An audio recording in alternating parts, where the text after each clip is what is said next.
Hello अस्सलाम वालेकुम। कैसे हैं आप सब लोग? उम्मीद है आप सब लोग खैरियत से होंगे, ठीक ठाक होंगे। और यहाँ पर दिन से व्लॉग स्टार्ट हो रहा है। बस आज के लिए सबसे पहला काम मैंने अपनी लिस्ट में रखा हुआ था कि उठते के साथ ही बेड नीट करूँगी और सबसे पहले जो धुले हुए कपड़े सारे जमा हो गए हैं उन सबको एक यहाँ पर ला कर रख कर और फिर उनको फोल्ड कर कर उनको जगह पर पहुँचाऊँगी।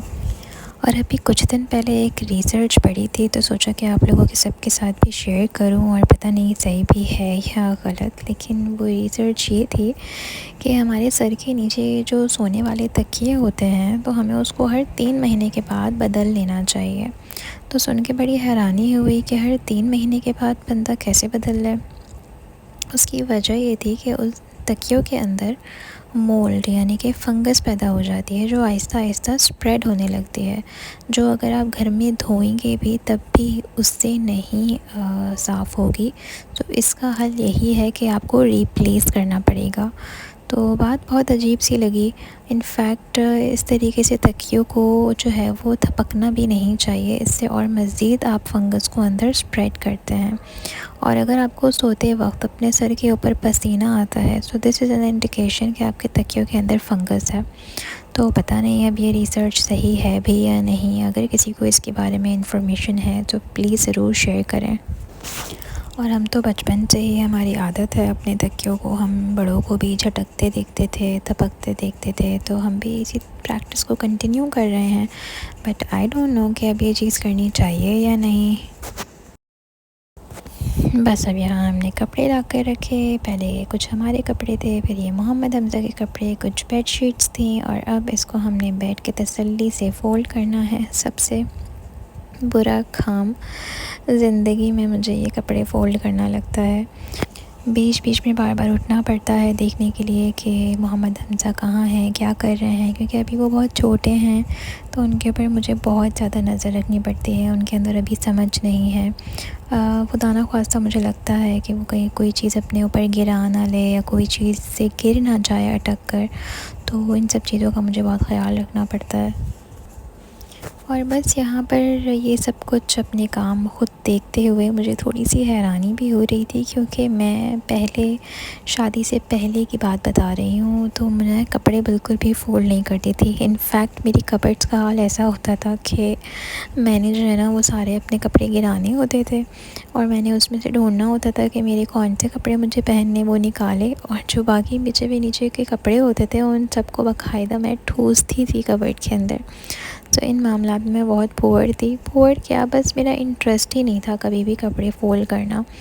लेकिन अब शादी के बाद आई थिंक लड़कियां स्पेशली उनको अपने लाइक्स और डिसलाइक्स को बिल्कुल एक तरफ रखना पड़ता है और अपनी कबर्ड्स का तो ख़ास तौर पे ख़याल रखना पड़ता है। यहाँ पर बस हमज़ा के भी हो गए थे कंप्लीट, फिर हमज़ा के बाबा के कपड़े फ़ोल्ड करने लगी थी, जिनका कोई फ़ायदा होता नहीं है। कबर्ड के अंदर जाते हैं और उसके बाद उनके बाबा को कोई चीज़ अपनी ढूंढनी होती है, कोई एक शर्ट नहीं मिल रही होती है, कोई पैंट नहीं मिल रही होती, तो पूरी कबर्ड को अनऑर्गेनाइज़ कर देते हैं। हर दफ़ा सोचती हूँ कि अब नहीं करूँगी फ़ोल्ड, लेकिन फिर हर दफ़ा खुद ही बैठकर करना शुरू हो जाती हूँ, यही सोच कर कि चलो कोई बात नहीं, एक बुराई है तो 10 अच्छाइयाँ भी हैं।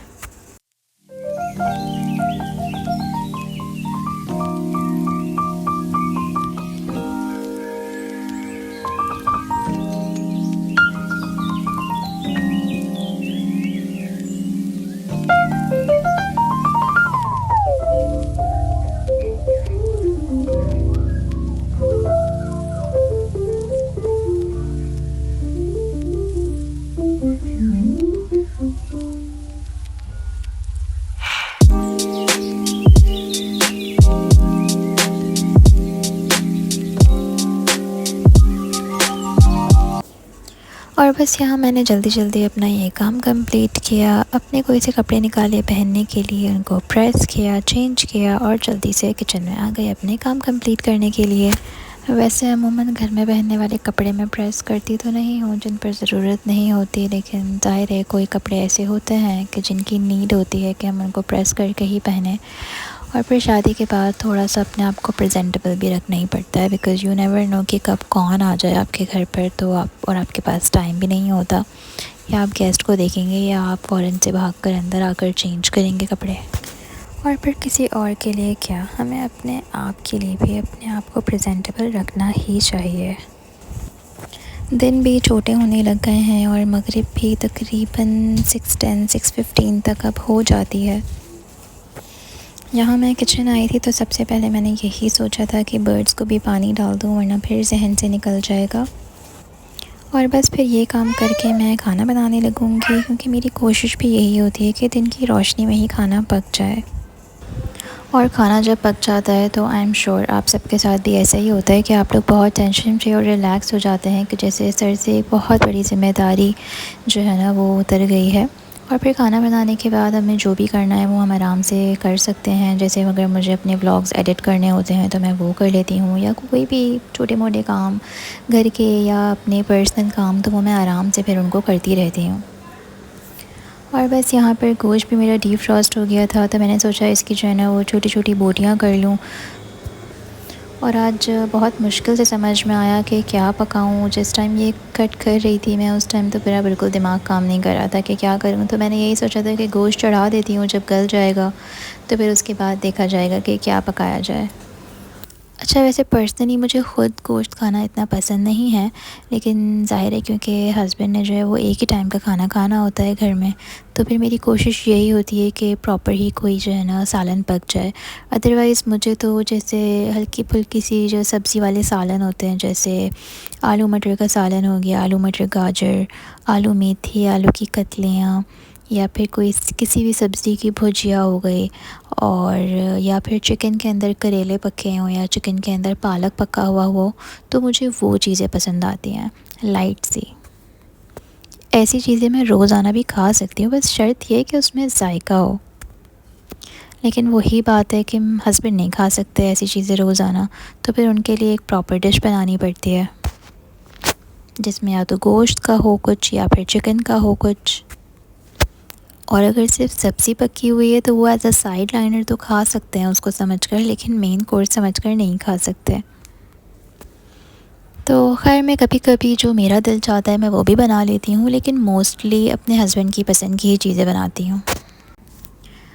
अच्छा, आपने अक्सर देखा होगा मेरी वीडियोस के अंदर कि जब भी मैं प्याज काटती हूँ उसको बीच में से जब हाफ़ करती हूँ तो उसका जो अंदर वाला हिस्सा होता है उसको मैं फ़ौरन पलट कर नीचे की तरफ करके रख देती हूँ। इसकी वजह ये है कि अगर आपने जैसे ही उसको बीच में से हाफ़ किया और आपने फ़ौरन से उसको जो है वो अपसाइड डाउन करके रख दिया, तो इससे आपकी आँखों में पानी नहीं आता। जो अमूमन प्याज काटने से जो आपकी आँखों में जल आती है वो नहीं आती।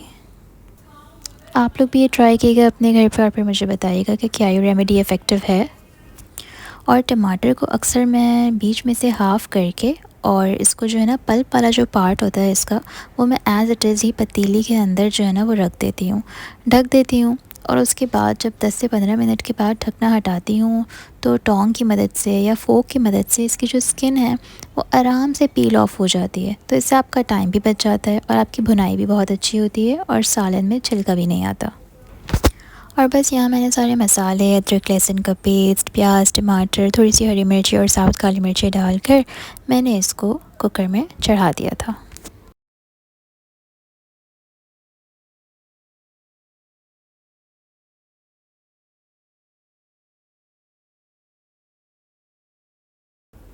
और बस फिर यहाँ पे थोड़े बर्तन भी जमा हो गए थे, तो फिर मैंने कहा चलो साथ साथ बर्तन भी धो लिए जाएँ।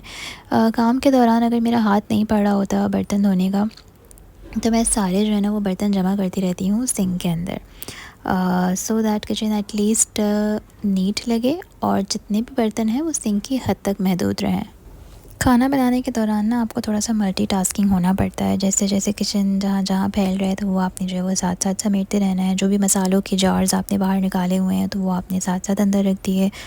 बर्तन जो भी हाथ के हाथ छूटे हो रहे हैं वो आप धोते रहें, या एटलीस्ट अगर आपका धोने का हाथ नहीं पड़ रहा तो आप एटलीस्ट इतना तो कर ही सकते हैं कि किचन काउंटर के जो टॉप्स हैं आप वो जो है वो साफ़ रखें।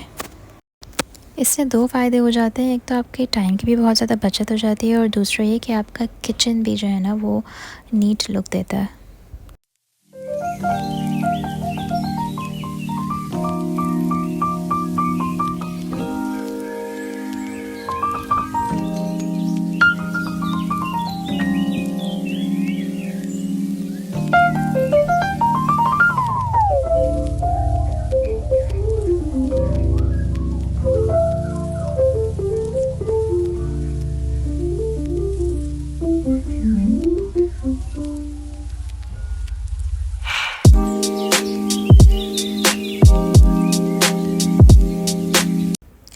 और बस यहाँ आखिर में मैं अच्छी तरीके से सिंक को स्क्रब करूँगी, क्योंकि रात को सोने से पहले ये काम मेरा मस्ट होता है। हाँ, अगर किसी वजह से हम बाहर चले गए या स्केड्यूल में कोई ऊपर नीचे चीज़ें हो गई तो ज़ाहिर है रात का फिर लोड जो है वो सुबह उठ के देखना पड़ता है किचन का। बट यूजुअली मेरा यही रूटीन रहती है कि मैं रात को पूरा किचन साफ़ कर कर ही सोऊं। अच्छा, पहले ना मेरे घर पर मेड आती थी बर्तन धोने के लिए, और उसका टाइम सुबह का आने का होता था, तो ज़ाहिर है रात के सारे बर्तन इकट्ठे करके रखने पड़ते थे उसके लिए, ताकि वो सुबह आकर बर्तन धोए। लेकिन जब से उसने काम छोड़ा है ना, तो मेरे अंदर एक इतनी ही वाली आदत आ गई है कि रात में पूरा किचन जो है ना वो साफ़ कर कर सोना है। किचन के सिंक के अंदर अगर एक बर्तन भी रह जाता है तो इतनी उलझन होती है और इतनी इनकम्प्लीट फ़ीलिंग आती है। तो इसलिए तो अब पूरी मेरी यही कोशिश होती है कि पूरा किचन का काम कंप्लीट कर कर सोऊं। और इसका दूसरा बड़ा फ़ायदा ये भी होता है कि आप नेक्स्ट डे जब उठते हैं तो आपको अपना किचन बहुत साफ़ सुथरा मिलता है, तो आपको ऑटोमेटिकली इतनी अच्छी वाइब्स और इतनी पॉजिटिव एनर्जी आ जाती है कि आपका जब स्टार्ट अच्छा होता है तो फिर ऑब्वियसली पूरा दिन भी आपका अच्छा गुजरता है।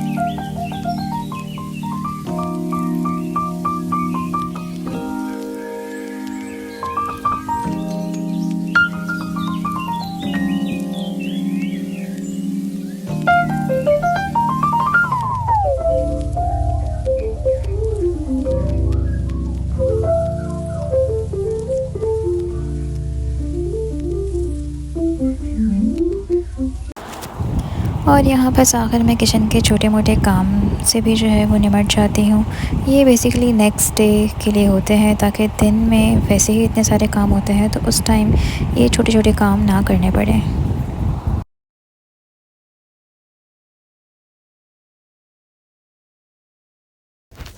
और यहाँ मैंने अपना व्लॉग स्टार्ट किया फिर से नेक्स्ट मॉर्निंग का, ताकि मैं आप सब लोगों के साथ अपना मॉर्निंग रूटीन भी शेयर करूँ।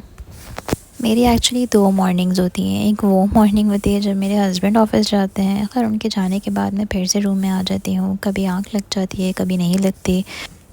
और फिर उसके थोड़ी देर के बाद हमज़ा उठते हैं, तो फिर जब हमज़ा उठता है तो फिर मैं भी उसको लेकर किचन में ही आ जाती हूँ, और फिर ब्रेकफ़ास्ट वगैरह हम लोग साथ बैठ के करते हैं।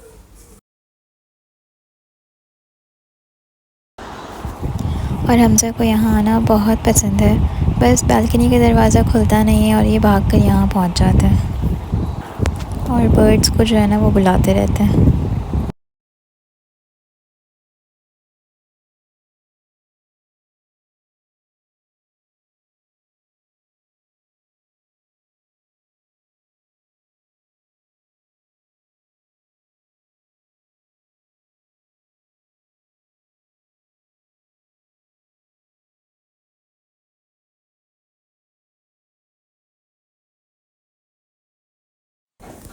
अच्छा, मेरी ना शुरू से ये आदत है कि उठते के साथ ही जो है ना मैं बस नाश्ता बनाती हूँ और नाश्ता करती हूँ। बहुत सारे लोगों का मैंने देखा है कि वो लोग उठ जाते हैं और उसकी बहुत देर के बाद जाकर नाश्ता करते हैं। इसकी वजह शायद ये भी है कि मैं रात का खाना भी बहुत लेट नहीं खाती, और मेरी रात में स्नैकिंग करने की भी आदत नहीं है। तो जब मैं उठती हूँ तो बस मेरा ये होता है कि उठते के साथ ही जो है ना वो मैं फ़ौरन से नाश्ता बनाने में लग जाऊँ। ब्रेकफ़ास्ट में अपना सिंपल ही रखती हूँ। फ्राई एग ले लेती हूँ या ऑमलेट बना लेती हूँ, साथ में जो है ना वो ब्रेड ले लेती हूँ, और वीकेंड्स के ऊपर पराठा जो है वो बन जाता है सबके साथ।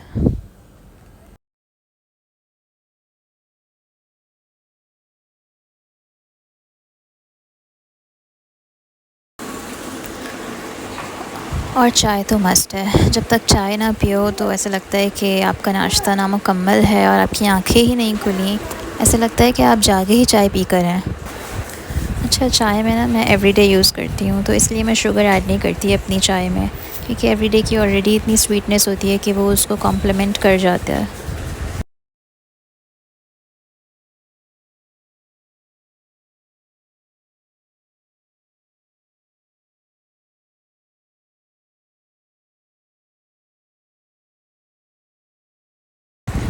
और बस यहाँ देखते ही देखते मेरा नाश्ता भी झटपट से तैयार हो गया है, और बस अब मैं चाय निकालूँगी।